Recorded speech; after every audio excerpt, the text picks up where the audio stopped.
Hello everyone, welcome to Redmen TV. It's an Uncensored match build-up show. Liverpool taking on West Brom Albion this weekend away. But we're at home right now to talk about this game. I'm in a funny mood. Chris is here. We know. Anyone who's watched the Reds News Roundup will know. I don't know, I just lost my head. Chris, before we get stuck into the hot West Brom chat, you've got some facts. Well, this is the hot West Brom chat. This is why people tune in. Yeah. It's this. It's this or nothing. It's this. Yeah. You ready to talk us through some of the facts and stats that we have ahead of the game? Yeah, of course. Took ages to gather these together today. Thanks for doing this for me, Paul. No problem. West Brom have failed to score in 5 of their last 6 Premier League games. Good. Phil Coutinho, the sexpot. I will literally read anything.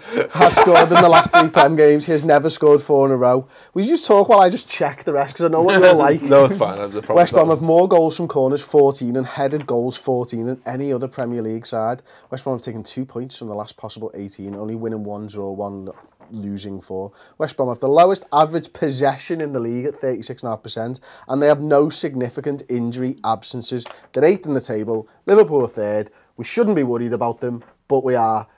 Discuss. What I'm annoyed about there is that I broke up the use of WBA and West Brom to break it up a little bit, thinking you'd read left to right, but you read top down in rows. Yeah. So that's fine. So if anyone's got a real issue with the repetition of the use of West Brom, I entirely. But I tried to mitigate it. But if I said Tony Pulis' side, it would have looked so obvious that we ripped it from StatZone that I never bothered. Yeah, exactly right. What you say there, we all know this. This is going to be, we talk about this on the podcast, this game is going to be another slog. There's absolutely no way that we can get around this. This is a team that, it's got all the hallmarks of a team that we're gonna have to make hard work of, because it's Tony Pulis. It's a team that are very well organised defensively. It's a team that are very good, as we've said there, from set pieces. They're very good in the air, all things that we're shit at. And it's, it's the business end of the season, Chris. So one way or another, we're in for and hopefully a positive emotional roller coaster, but an emotional roller coaster one way or the other. Look, talking around the game before I get stuck into it, it's a funny weekend of fixtures, isn't it? Because I think Tottenham played the 12:30 game on the Saturday all on their own.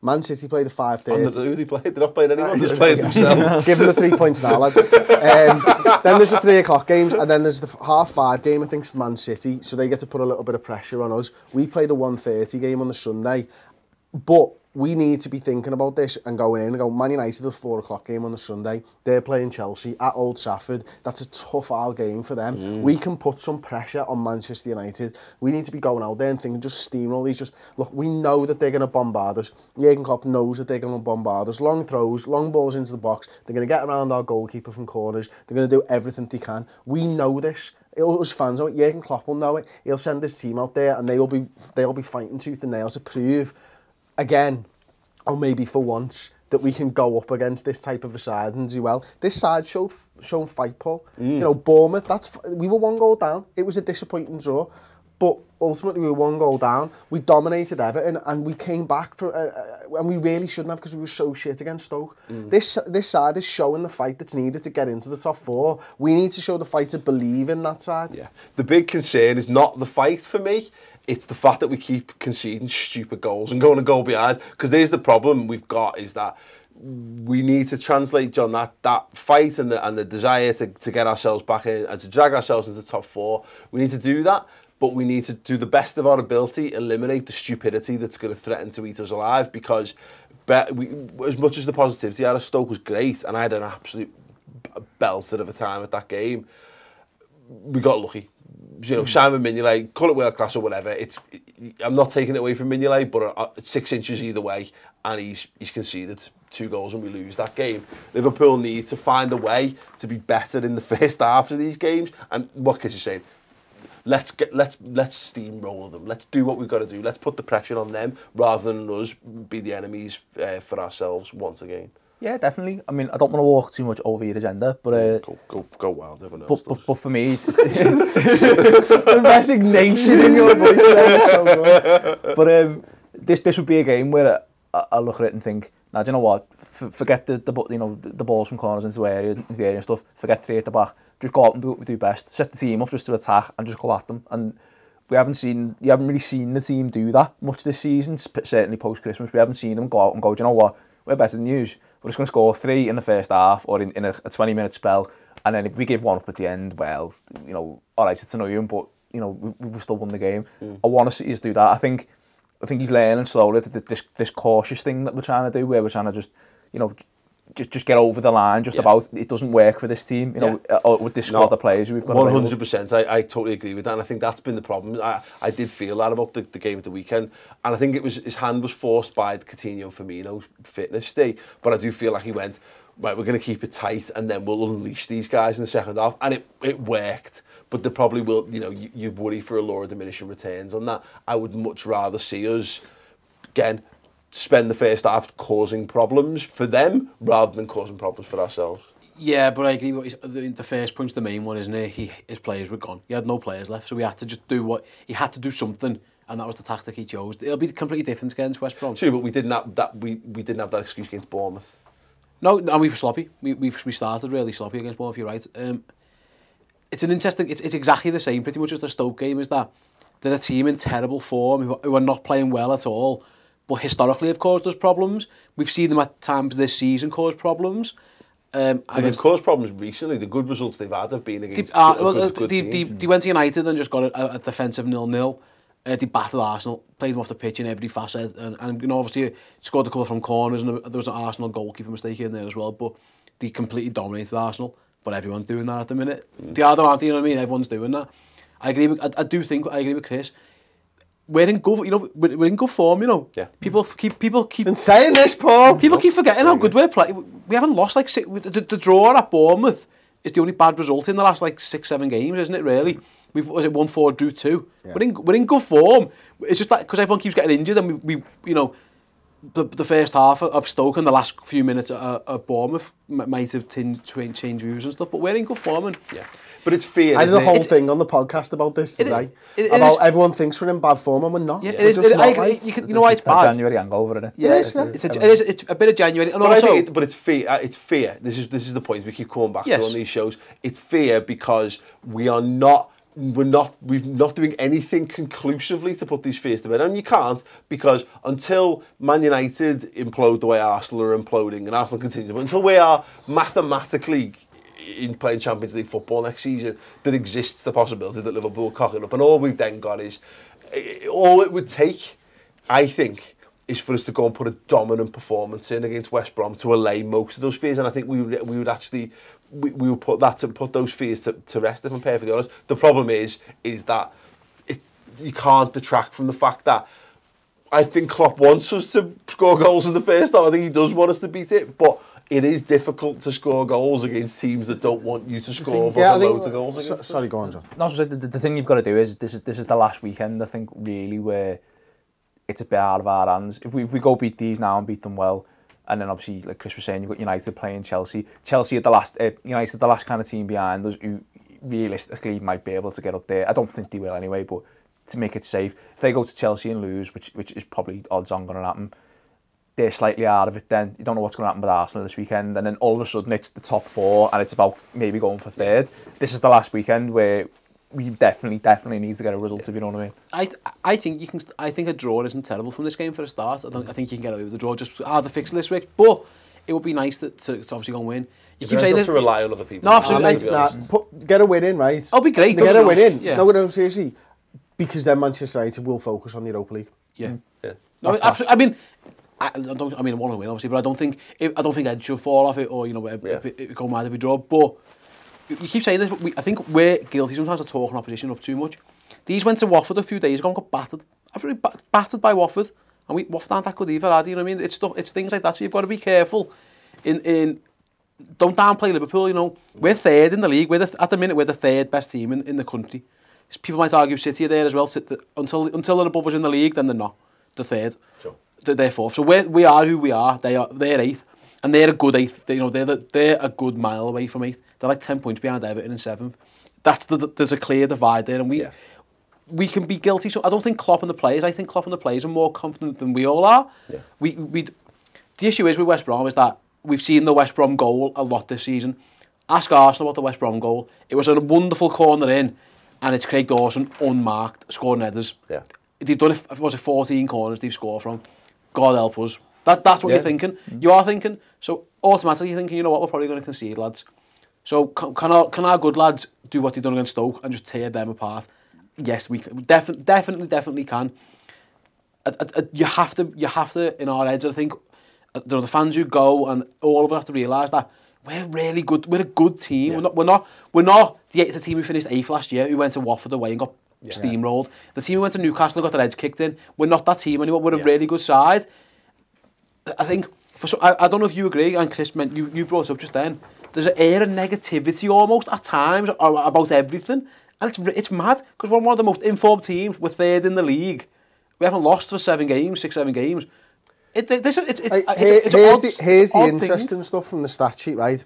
We're 3rd. We've played 32 games. We've won 18. We've drawn 9. We've lost 5. We've scored 68. We've conceded 40. We're on 63 points. West Brom are 8th. They've played 32. They've only won 12. That's 6 less than us.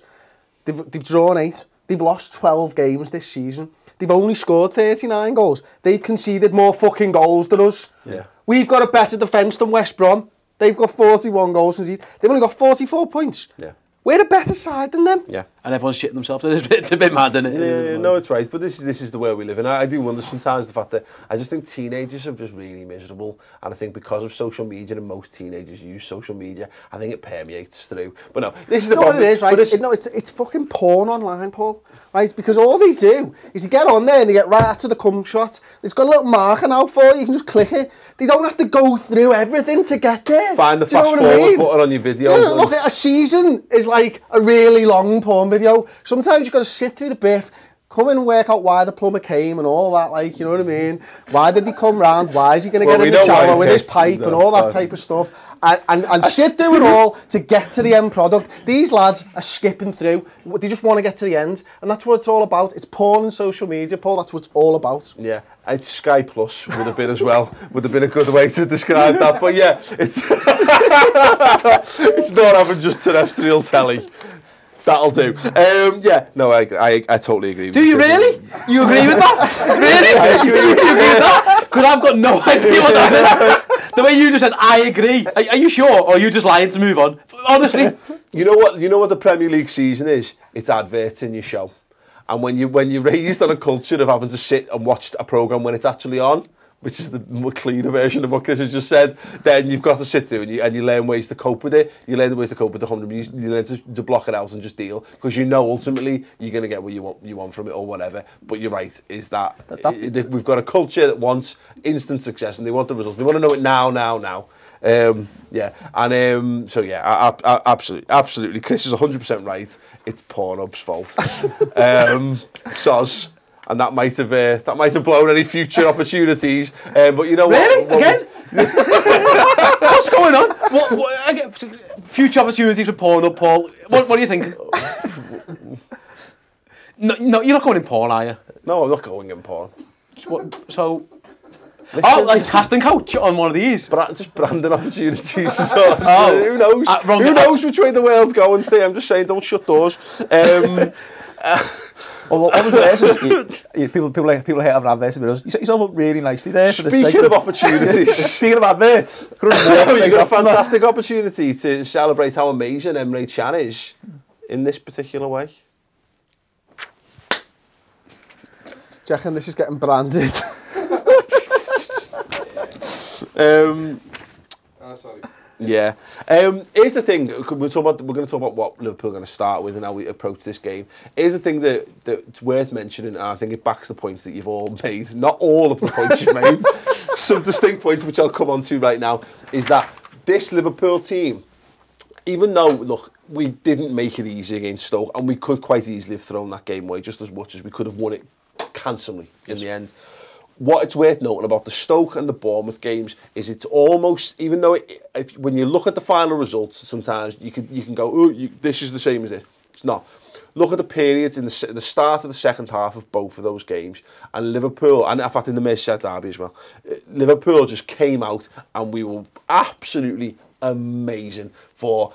Sometimes it was only 15 minutes or 20 minutes. In Stoke, it was we drew it out a bit longer. we've got the ability to look dangerous now into teams that were causing us problems and were frustrating us in the past, and there starts to feel like there's an inevitability in our attack and play.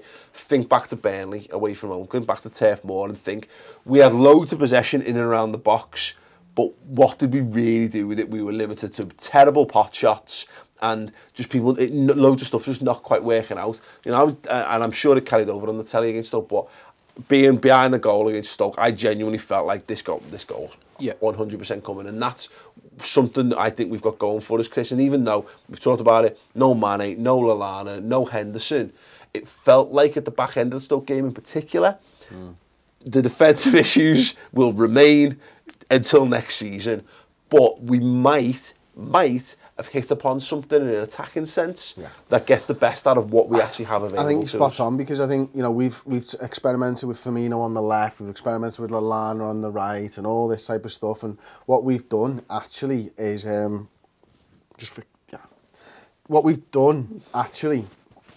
we put Roberto Firmino a lot closer to Phil Coutinho. We played them a lot more narrow, didn't we? We played that, all right, we were still playing 3 at the back at the time, but we had the 2 defensive midfielders and we had the 2 of them there and Sturridge. And I'm not talking about players out wide here, I'm talking about 2 players who like to play central. You know, Coutinho's natural thing is to just drift inside and find space in and around where their defensive midfielder will be. Firmino's at the best when he's in that false 9, when he's moving out, when he's moving around.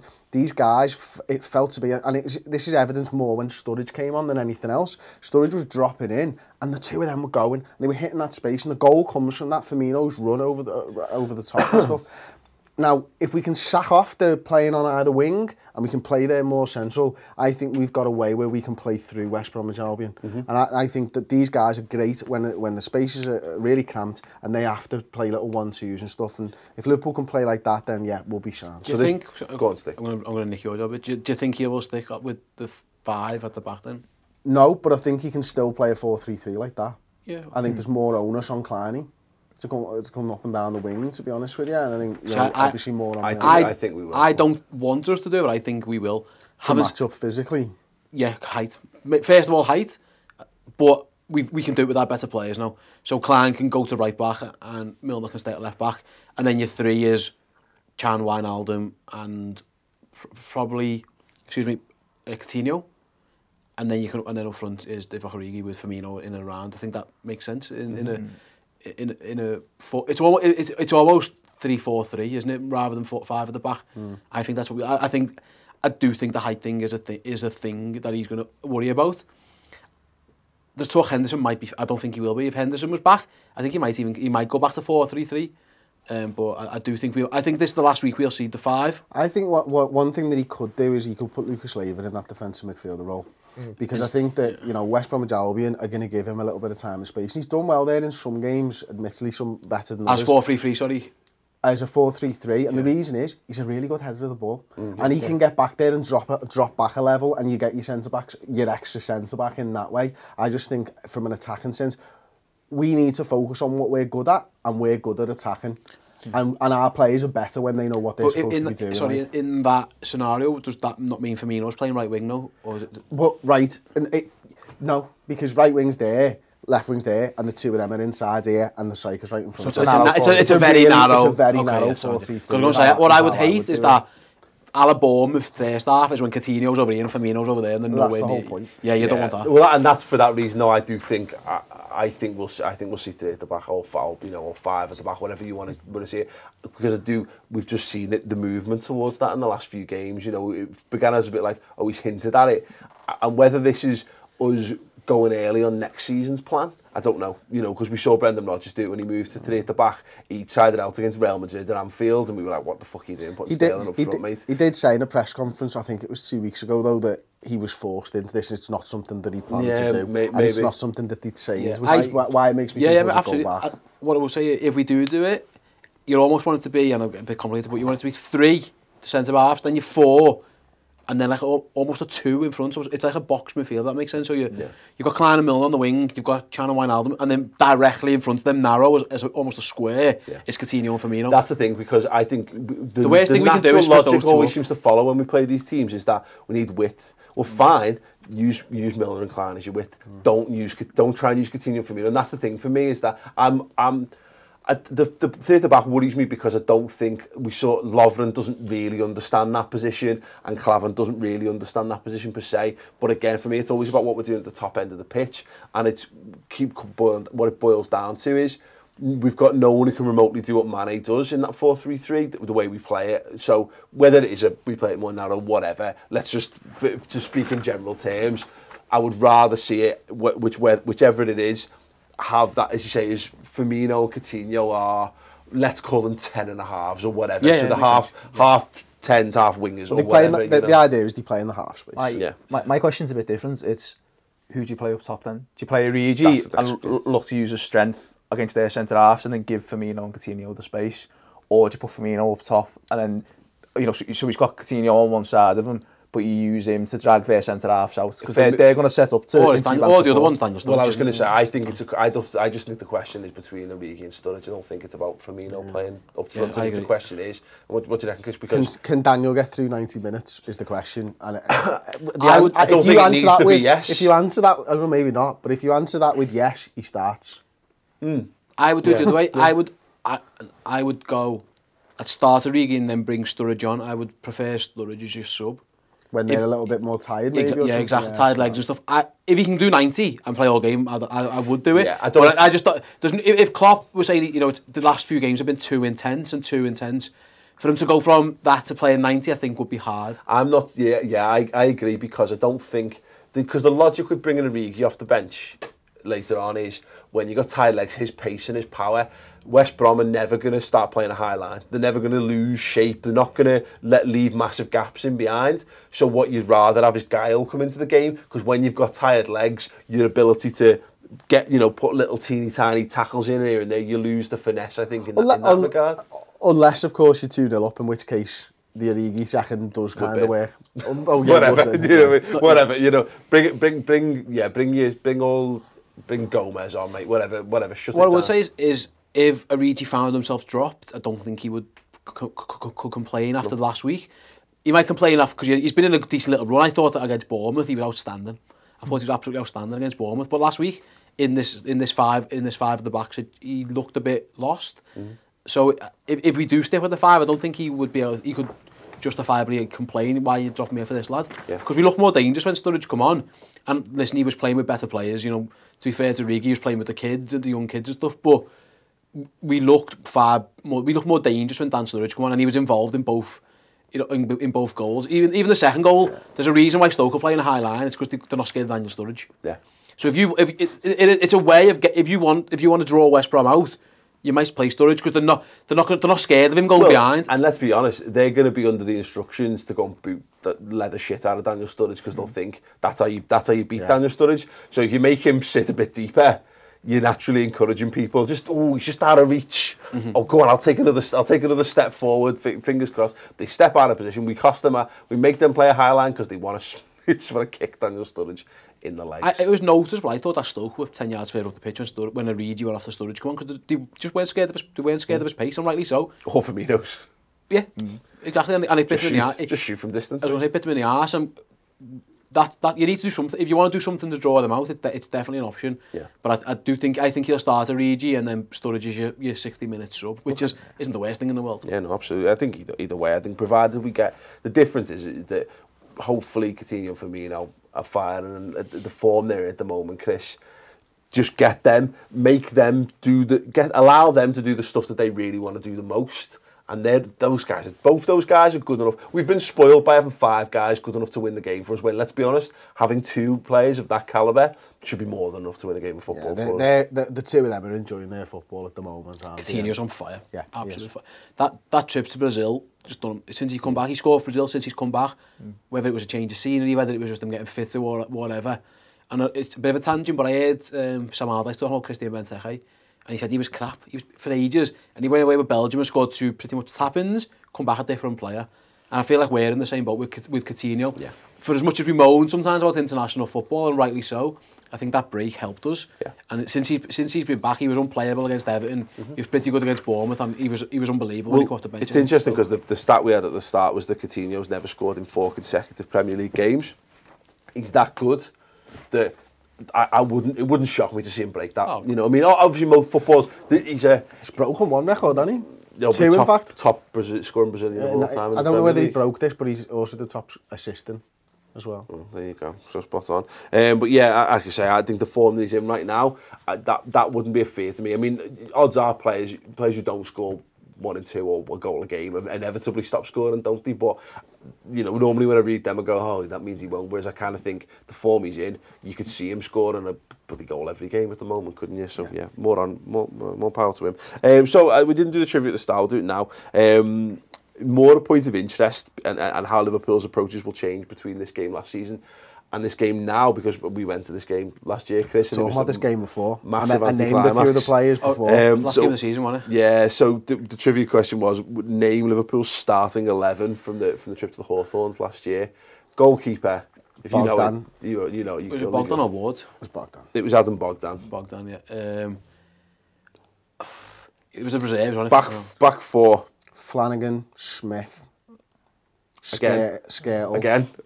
You're not involved in this. You went. Oh, sorry. Flanagan, Skirtle. Yeah. Brad Smith played left back. Colo? No. He's played centre half for us this season. He has what he is. Lucas Leiva. Oh, Jesus Christ. Centre midfield 2 partnership of the 2 smallest centre mids. Kev Stewart. No. Cam Brannigan. And Joey Allen. Yeah. Kev Stewart was in there Jordan as well. Play on the wing. Jordan Hyde played on the wing and scored an absolute Benteke worldie. up front. Shea Ojo played. Shea Ojo. And out of interest then, the bench was Mignolet, Ilori, Randall, Henderson, Sergi Canos, who came on to make his debut. Henderson came on, didn't he? He might have done. Pedro Chirivella. I think he came on for Alan. And Danny Ings. Danny Ings came on as well. Danny Ings could have run out, didn't he, last game? Last run out, so there you go. So fingers crossed. If we can get a draw at West Brom with that team. I thought it's an interesting point is they were on the beach. We were playing for the Europa League final and they were on the beach. They're kind of on the beach now, and Pulis has been saying in recent weeks, you know, since they got to 40 points and were safe and all that, you know, we want to push on and try and catch Everton. And since then, the old playing in your flip-flops, you know what I mean? That's what they've been like. They haven't been good. My worry is that this is maybe a week or two too early for that necessarily. If you watch them against Watford, mate. But maybe, yeah. Fingers crossed, mate. But against that, but if the one that played Arsenal turns up, they were fantastic. So, yeah, but it was a more intense game. Let's hope that they are on the beaches of West Bromwich. Score predictions, Steve. Is that what they call the tip there? The beaches of West Bromwich. If you take, there's a funny enough, you know the porn channel you were talking before. No, I didn't brand it. The porn channel you were talking before. Beaches of West Brom. There's if you change your words slightly, that's a video. That's like a Spanish pronunciation you're doing there. Beaches of West Brom. But score prediction. Sorry, I was distracted then by dogging in West Brom. What score? Liverpool are going to win this football game 3-1. I think we're. Okay, 3-1, John. My score. 2-1, Chris, yeah. So 2-1, yeah, all day. This game. They're scoring. And it's whether, if we win it, we're either going to win it 2-1. Let's nail their goal on now. It's a James McLean corner and a Gareth McCauley. That's exactly what it is. That's exactly what it is. We know. Okay. Let's start on 40, with them one up, with McCauley 37 in brackets. Save us all half an hour. Get an equaliser before half-time. Yeah, and then go on from there. Great. And win, of course. Leslie, score predictions in the comments below. What do you think about Liverpool's formation? 3 at the back or 4 at the back, Sturridge or Origi. Thoughts in the comments below. Click the Redmen TV logo on the screen to subscribe to the channel if you haven't done so already. And if you want to watch more, Jamie's done his FIFA predictor. It's here. It's not got Chris in or me in. But you know what? Maybe that's a good thing. So click it, watch it. Ta-da.